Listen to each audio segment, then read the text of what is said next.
আজ বিশ্বকাপ কোয়ার্টার ফাইনালের উদ্দেশ্য জয়। প্রিয় ফুটবল প্রেমীরা সবাইকে স্বাগতম। আজকের আলোচনায় রয়েছে 2026 ফিফা বিশ্বকাপের অন্যতম সেরা কোয়ার্টার ফাইনাল ম্যাচ আর্জেন্টিনা বনাম সুইজারল্যান্ড। 120 মিনিটের দুর্দান্ত লড়াই শেষে অতিরিক্ত সময়ে 3-1 গোলে জয় তুলে নিয়ে আর্জেন্টিনা সেমিফাইনালে জায়গা নিশ্চিত করেছে। ম্যাচের শুরু থেকেই আর্জেন্টিনা বলের দখল নিয়ে আক্রমণাত্মক ফুটবল খেলতে থাকে। মাত্র 10 মিনিটে লিওনেল মেসির কর্নার থেকে অসাধারণ হেড গোল করেন অ্যালেক্সিস ম্যাকঅ্যালিস্টার। এই গোলে শুরুতেই এগিয়ে যায় বর্তমান বিশ্ব চ্যাম্পিয়নরা।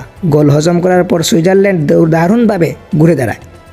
তারা রক্ষণ সামলে পাল্টা আক্রমণ শুরু করে এবং 66তম মিনিটে দান এন্ডুয়ে গোল করে ম্যাচ 1-1 সমতা ফেরান।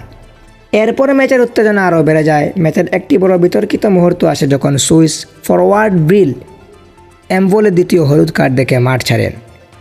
VAR পর্যালোচনার পর এই সিদ্ধান্ত নেওয়া হয়, ফলে সুইজারল্যান্ডকে শেষ অংশে 10 জন নিয়ে খেলতে হয়।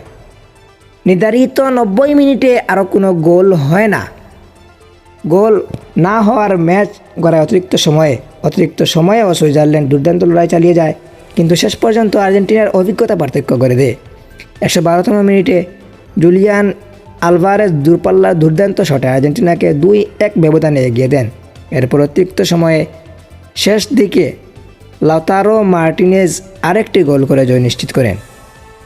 স্কটল্যান্ড দাঁড়ায় 3-1। এই ম্যাচ লিওনেল মেসি গোল না করলেও একটি গুরুত্বপূর্ণ অ্যাসিস্ট করেন এবং পুরো ম্যাচ আক্রমণ তৈরি করে গুরুত্বপূর্ণ ভূমিকা রাখেন। অন্যদিকে গোলরক্ষক এমিলিয়ানো মার্টিনেজ কয়েকটি গুরুত্বপূর্ণ সেভ করে দলকে ম্যাচ টিকিয়ে রাখেন। এই জয়ের মাধ্যমে আর্জেন্টিনা সেমিফাইনালে উঠে ইংল্যান্ডের মুখোমুখি হবে বলে। অন্য সেমিফাইনালে মুখোমুখি হবে ফ্রান্স ও স্পেন। ফলে বিশ্বকাপের শেষ 4টি দল নিয়ে উত্তেজনা এখন তুঙ্গে।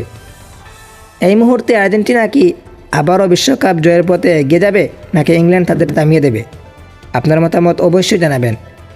ভিডিওটি ভালো লাগলে লাইক, শেয়ার এবং চ্যানেলটি সাবস্ক্রাইব করতে ভুলবেন না। ধন্যবাদ।